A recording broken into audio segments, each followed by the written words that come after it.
Hello traders. जसं मी तुम्हाला सांगितलं थोड्यापूर्वी की मार्केटमध्ये एक चांगला ब्रेकआउट वगैरे येईल आणि इथून एक मोठी कॅन्डल बनेल. आता ती मोठी कॅन्डल बनल्यानंतर इथे बरेच लोक बाईंग करतील, म्हणजे मार्केटमध्ये पोझिशन घेतील आणि इथे आपला थोडासा एक्झिट आहे.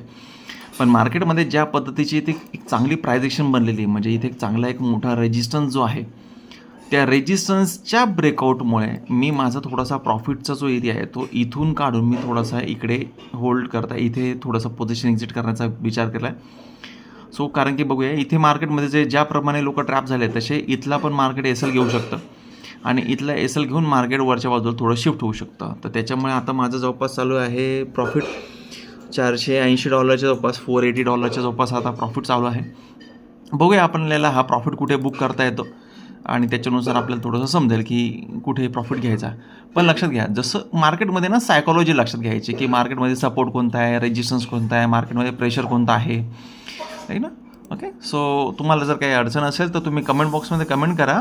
मी त्याचा ॲन्सर लवकरात लवकर देण्याचा प्रयत्न करेल. Okay, thank you.